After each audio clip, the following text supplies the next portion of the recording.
Вот такой щеночек прибился возле этого комплекса. И вот мальчик ухаживает за этой девочкой.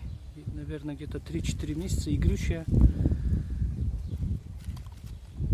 İsmin ne koymak istedin? Bilemiyorum, hiç düşünmedim. Vulkan olsun mu? Vulkan. Tamam, olsun. Holigan mı? Yaramaz. Vulkan. Ha, Vulkan. Vulkan. Tamam, olur.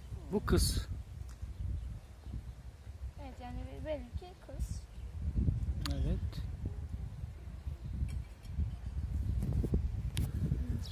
Мальчик говорит, что он в 5 классе, 11 лет.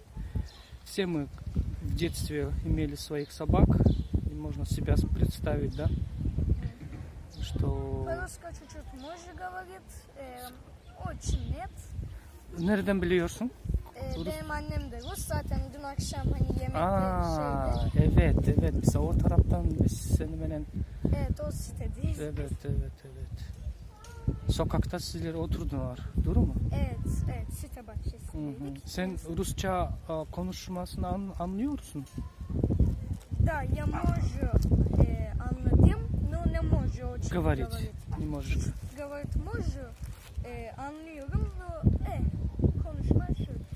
Буквы не можу почитать по-русски, украински не можу почитать буквы.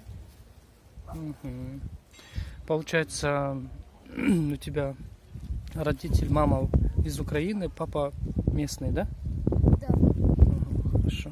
Папа меня турецкий, мама украинский. Ага, Он хорошо. меня по-русски учил, но украинский Ну да, я не знаю. понятно. Ну вот мои девчонки тоже любят собаку. И вот сейчас они хотят какую-то еду ему принести. Конкурент появился, да? Там ikinci katta bir başka köpek var. Evet, bizim köpek aslında çok uysaldı. У нас собачка очень Gel. böyle. Vulkan gel. Но вот тут один маленькая собачка есть. Это у нас собачки agresifmiş Zeren. Çok agresif yaptı. Çok delirtiyor yani. Biz de sinir olduk. Küçücük. O такой собачка. У нас собачка. O так агрессивный Зеран. Агрессивный, да? Так не бил, да? Потому что они же маленькие, боятся. Маленькие боятся, что его обидят, да? А большие собаки не боятся.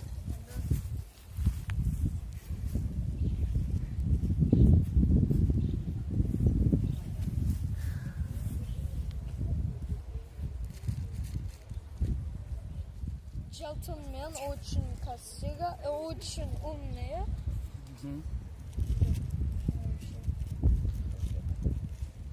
Вот так и... Видите? Ничего не делает. Это тоже боится чуть-чуть. Кот кота боится, да? Да.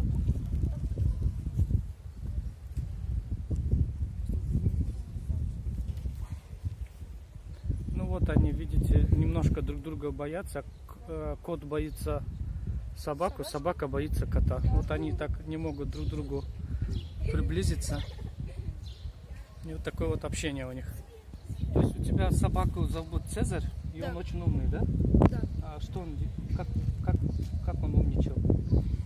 Не знаю, но он очень понимает. Когда мы им говорим, мы когда с Цезарем что-то говорим, вот они, он очень что он тоже понимает, и у нас смотрит.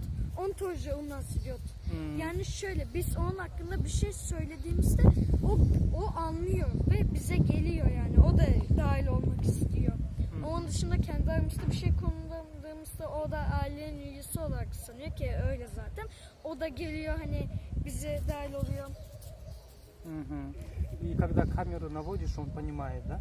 Когда Да, что-то надо снимать. Evet, biz onu çekmek istediğimizde anlıyor ve böyle çok güzel bir pozisyonda duruyor. Yani çekildiğini anlıyor.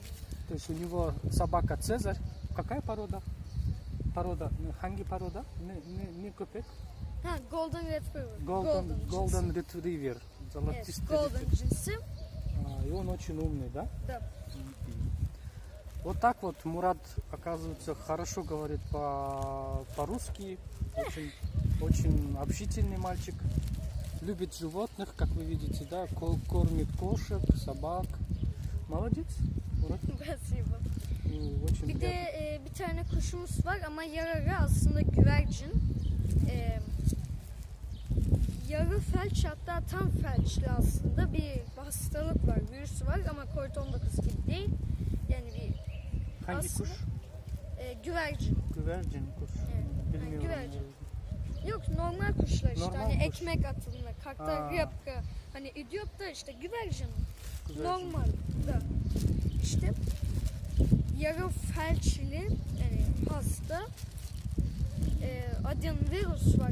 На ее мама кидал, потому что они знают это что-то есть.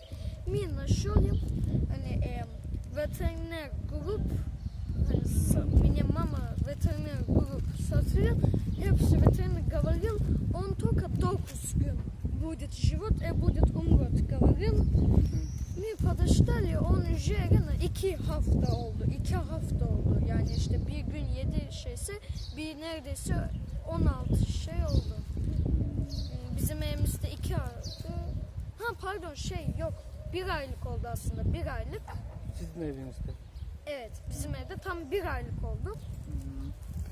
В общем, он рассказывает, Мурат, я тарджима ediyorum biraz. Evet, tamam biliyorum. Мурат говорит, что они нашли какую-то птичку, они его приютили, говорили, что он через 2 недели умрет, но он не умер, сейчас Да. уже живет 1 месяц. Да, 1 ay. Bir ay oldu. В этом сети с ним познакомились, будем видеться, общаться, да? Да. По чуть-чуть будем общаться. Спасибо тебе. Временем наш вулкан себя хорошо чувствует в этом комплексе. Конечно, тут все ухожено, все красиво, кормят его, ее вернее. Почему бы и себе хорошо не чувствовать, да?